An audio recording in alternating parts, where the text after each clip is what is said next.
பயிற்சி 6.3ல் ஃபஸ்ட்டு சம்மு 50√3 மீட்டர் உயரமுள்ள ஒரு பாறையின் உச்சியிலிருந்து 30 டிகிரி இறக்க கோணத்தில் தரையில் உள்ள மகிழுந்து ஒன்று பார்க்கப்படுகிறது எனில் மகிழுந்திற்கும் பாறைக்கும் இடையே உள்ள தொலைவை காண்கன்னு சொல்லியிருக்காங்க. இப்போ வந்து இறக்க கோணம் வந்து கண்டுபிடிக்க போகிறோம். இறக்க கோணத்துக்கும் ஏற்ற கோணத்துக்கும் ரெண்டு சமமானது தான், ரெண்டுத்துக்கும் பெரிய வித்தியாசமே எதுவுமே இல்லை. இப்போ வந்து ஒரு உயரம், பாறையின் உயரம் வந்து கொடுத்துருக்காங்க 50√3ன்னு சொல்லிட்டு. இப்போ அதை எடுத்து எழுதிக்கலாம். பாறையின் உயரம்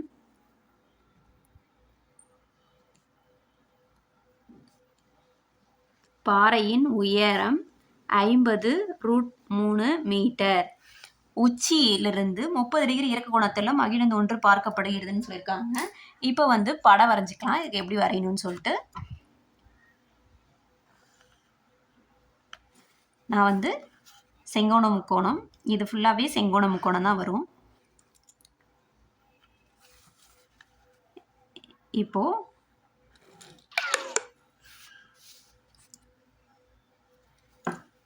இப்போ ஒரு பாறை இருக்குது, இங்கே தான் ஒரு பாறை இருக்குது. இந்த பாறையின் உச்சியிலிருந்து எத்தனை டிகிரி இறக்க கோணத்தில் பார்க்குறாங்கன்னா 30 டிகிரி இறக்க கோணத்தில் வந்து பார்க்குறாங்க.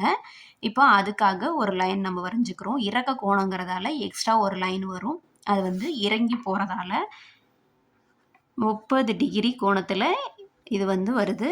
இப்போ இதுக்கு வந்து நம்ம நேம் கொடுத்துக்கலாம். இதை வந்து ஏன்னும், இதை வந்து பின்னும், இதை வந்து சின்னும் கொடுத்துக்கிறோம். இப்போ இதை வந்து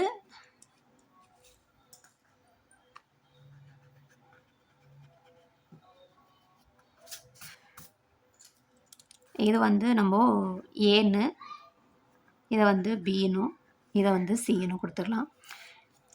இப்போ இந்த உச்சியிலிருந்து 30 டிகிரி இறக்க கோணத்தில் பார்க்குறாங்கன்னு சொல்லிட்டாங்க.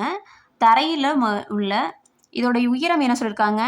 அப்போ பிசியோடைய உயரம் என்னது நம்மளுக்கு 50√3 மீட்டர். இதோட உயரம் வந்து கொடுத்துருக்காங்க. இப்போ நம்மளுக்கு அடிப்பகுதி என்னன்னு தெரியாது, பாறைக்கும் மகிழுந்திற்கும் இடையே உள்ள தொலைவை கண்டுபிடிக்க சொல்லியிருக்காங்க. இப்போ இங்கே அடி வந்து தெரியாததால எக்ஸ்ன்னு சொல்லி நம்ம வச்சுக்கிறோம். ஏன்னா இதுக்கு இடையே உள்ள தொலைவு தான் கேட்டிருக்காங்க, அதனால். இப்போ இங்கே வந்து நம்மளுக்கு இது செங்கோண முக்கோணங்கிறதால இங்கே 90 டிகிரி இருக்கும், இங்கே வந்து 30 டிகிரி. ஏன்னா இதுவும் நம்மளுக்கு வந்து ஏற்ற கோணம், இது வந்து ஏற்ற கோணம், இது வந்து இறக்க கோணம், இது ரெண்டும் நம்மளுக்கு சமம். அதனால் நான் இங்கேயே நோட் பண்ணியிருக்கேன். இப்போ வந்து எப்படி ஃபைண்ட் அவுட் பண்ணலான்னு சொல்லிட்டு பார்க்கலாம். ஃபஸ்ட்டு வந்து நம்ம என்ன எடுத்துருக்குறோம், அடிப்பகுதி வந்து பாறைக்கும் மகிழுந்திற்கும் இடையே உள்ள தொலைவு வந்து எக்ஸ்ன்னு எடுத்திருக்கோம். அதை எடுத்து எழுதிக்கலாம். பாறைக்கும் மகிழுந்திற்கும்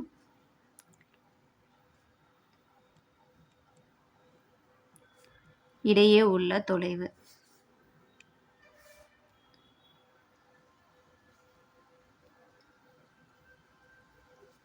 எக்ஸ்ன்னு எடுத்திருக்கோம்.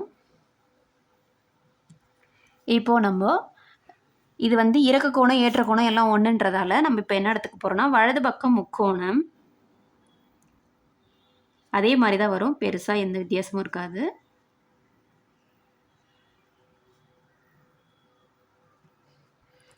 இது வந்து வலது பக்கம் முக்கோணம் எதை எடுத்துக்க போகிறோம்னா CABங்கிறத எடுத்துக்க போகிறோம்.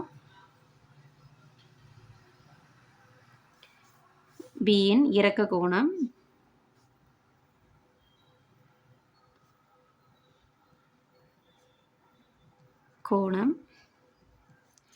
இதுக்கும் அதே நம்மளுக்கு ஃபார்முலா தான். டர்ன்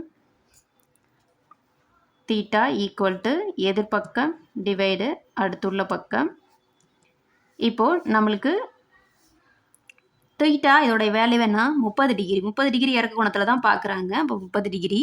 அப்போ இதுக்கு வந்து எதிர்பக்கம் எது வந்து பிசி டிவைடு அடுத்துள்ள பக்கம் வந்து ஏபி.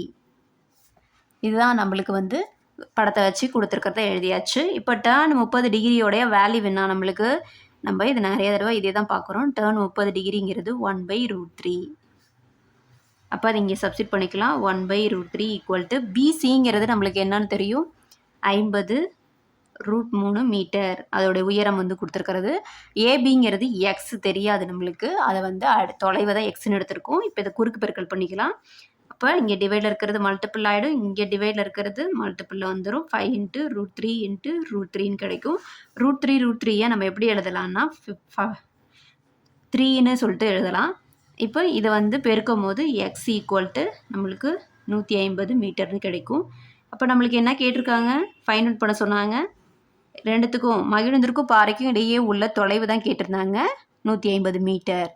ரெண்டுத்துக்கும் உள்ள தொலைவு 150 மீட்டர் ஆகும். என்னென்னா நம்ம யூஸ் பண்ணுறோமோ அது சைடில் எழுதிக்கலாம். கேட்டிருக்கிறத நம்ம ஃபைண்ட் அவுட் பண்ணியாச்சு.